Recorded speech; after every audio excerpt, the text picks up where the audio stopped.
வணக்கம். 2026 மே 4 நாளைய தினம் தேர்தல் முடிவுகள் வெளிவரவுள்ளன.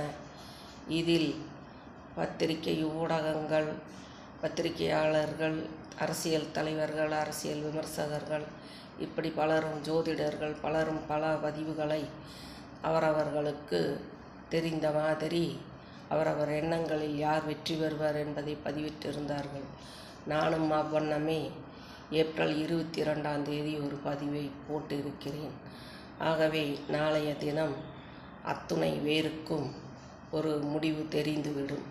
யார் ஆட்சி அமைப்பர் என்பது அனைவரும் ஆவலோடு எதிர்பார்த்து காத்து கொண்டிருக்கும் இந்த சூழ்நிலையில் தமிழக வெற்றி கழகத்தின் தலைவர் விஜயால் தமிழ்நாட்டில் அநேக மக்கள், பாதிக்கு பாதி மக்கள் ஆட்டு மந்தைகள் போல் அறிவிழந்து ஆகிவிட்டார்கள்.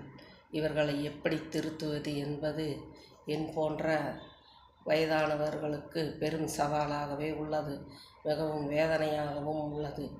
ஆகவே இனி அவர் வாழ்வில் நிம்மதியும் இருக்கப் போவதுமில்லை, அவர் வெற்றி பெறப் போவதுமில்லை, முதல்வராகப் போவதுமில்லை. தமிழகத்தில் திராவிட முன்னேற்றக் கழக அரசு கூட்டணியை 192 இடங்களில் வெற்றி பெறும் என நான் பதிவிட்டிருந்தேன். அப்படி 192 இடங்களில் கொஞ்சம் முன்பின் ஆகலாம். அனைத்து இடங்களிலுமே கொஞ்சம் கூடுதல் குறைய, ஏறக்குறைய சிறு சிறு வாக்குகள் வித்தியாசத்தில் தான் வெற்றி பெற வேண்டும். அமோக வெற்றி என்பது தமிழ்நாட்டில் யாருக்கும் இல்லை என்பதே இதன் பொருள். குறைந்த வாக்குகள் வித்தியாசத்திலேயே திராவிட முன்னேற்றக் கழக அரசு வெற்றி பெற்று ஆட்சி அமைக்கப் போகிறது. திரு மு.க. ஸ்டாலின் அவர்களை மீண்டும் முதல்வராகப் போகிறார்.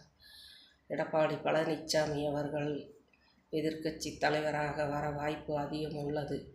ஆகவே எப்படி எதுவாகினும் தமிழ்நாட்டை திருத்த இனியொரு இயேசு கிறிஸ்துவோ அல்லது கிருஷ்ண பரமாத்மாவோ அல்லது அல்லாவோ யார் வந்தாலும் இனி தமிழக மக்களை திருத்துவது என்பது சாத்தியப்படாத ஒன்று என்றே நினைக்கிறேன். எதை நினைத்து இவ்வளவு ஒரு நடிகனோடு இவ்வளவு வாக்குகளை கொண்டு போய் அவருக்கு செலுத்தினார்கள் என்பது மக்களை நினைத்து பார்க்கவே அச்சமாக உள்ளது. தமிழ்நாடு வெளியில் சொல்ல கேவலமும் பயமாகவும் பிற மாநிலங்களில் இருக்கும் மதிப்பும் போய்விட்டது.